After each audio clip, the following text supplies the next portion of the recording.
Assalamualaikum warahmatullahi wabarakatuh. Waalaikumsalam warahmatullahi wabarakatuh.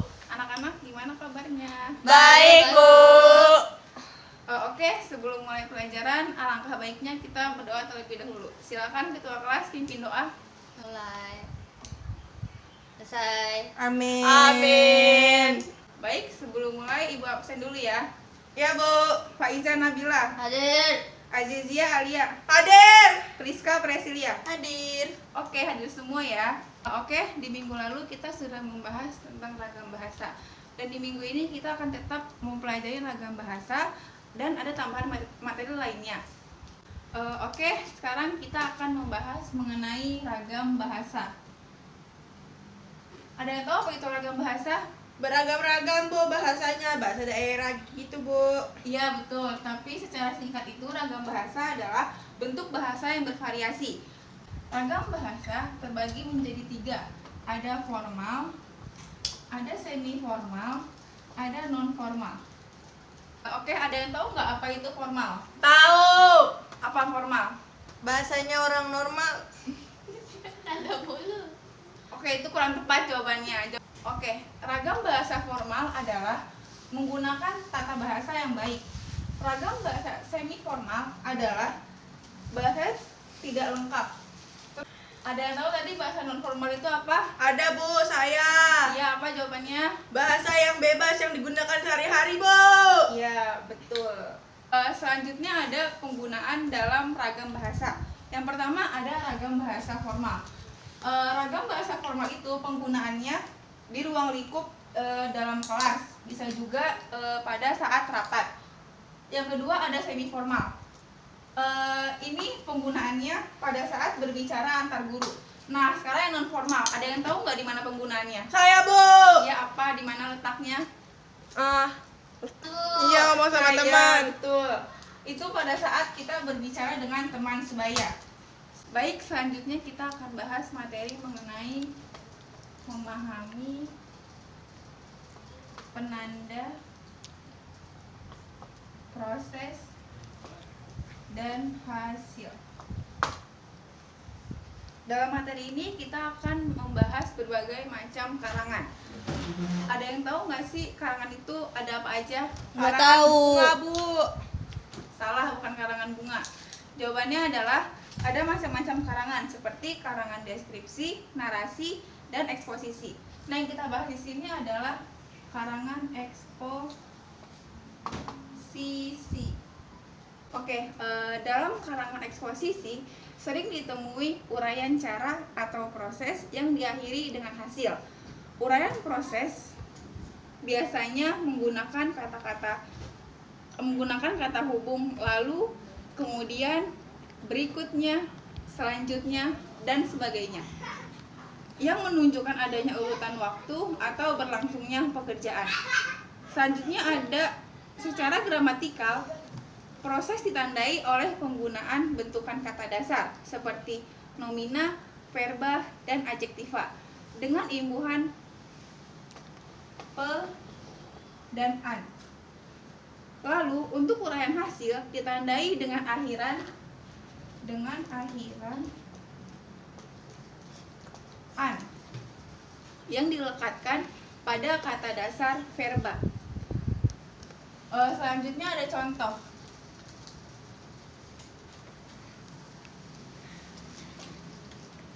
Oke, selanjutnya ada contoh dari uraian proses. Contohnya terdapat pada kalimat pengevakuasian korban gempa di Kepulauan Nias berlangsung 2 hari. Nah, pada kalimat ini di mana letak uraian prosesnya? Ada yang tahu nggak? Ada, Bu, pengevakuasian karena diawali dengan pe dan diakhiri dengan an. Nah, iya betul. Kalau uraian proses itu dia harus menggunakan uraian pe dan an pada kata pengevakuasian. Selanjutnya ada contoh dari uraian hasil. Contohnya terdapat pada kalimat mereka digerebek oleh polisi saat menghitung hasil rampokan.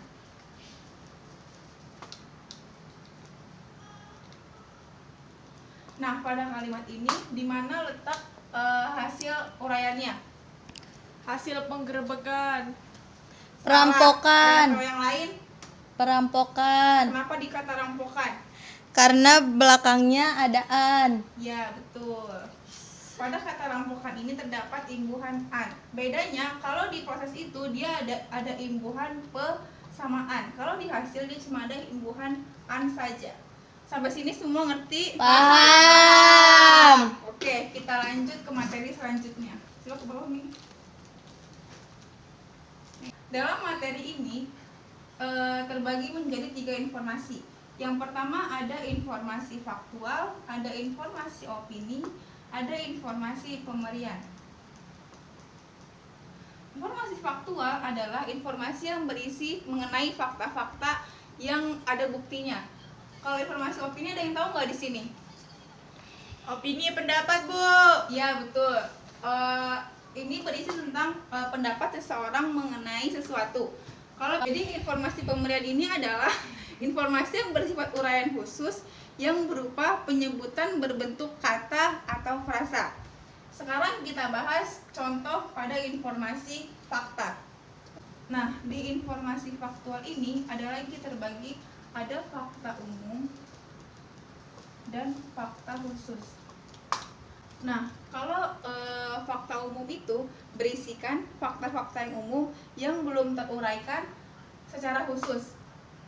Di situ dia contohnya ada pada kalimat ayah baru pulang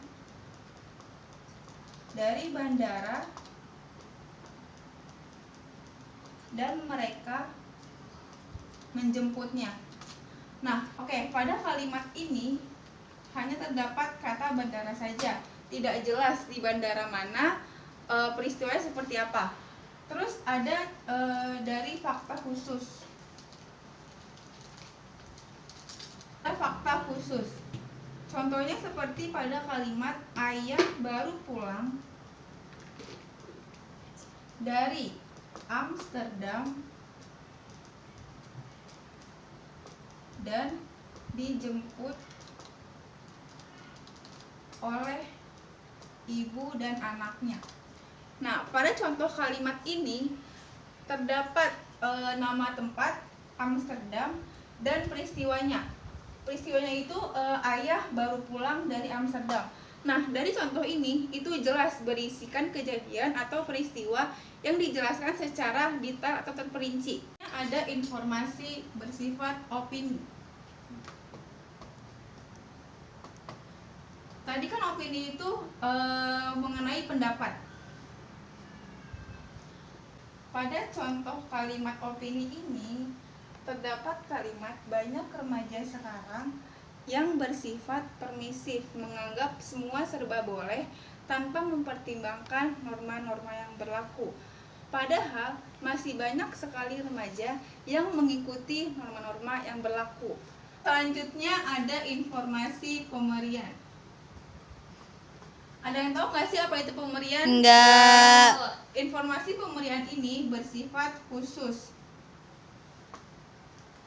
Uraian khusus yang berupa penyebutan berbentuk kata atau frasa yang umum.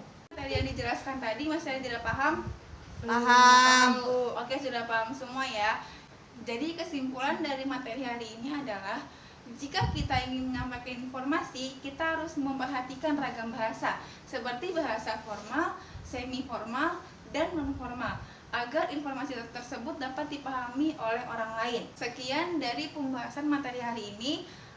Ibu akan memberikan tugas kepada kalian semua, buka bukunya halaman 10. Ya, Sudah, Bu. Nanti kerjakan ya halaman 10 dan 11, dikumpulkan minggu depan. Ya, Bu. Hai, Bu. Oke, kita pulang. Silakan ketua kelas mimpin doa. Nah, teman-teman, sebelum kita pulang ada bagian kita berdoa dulu. Berdoa dimulai. Selesai. Amin. Assalamualaikum warahmatullahi wabarakatuh. Terima kasih, Bu. Waalaikumsalam warahmatullahi wabarakatuh. Sampai berjumpa minggu depan. Dadah.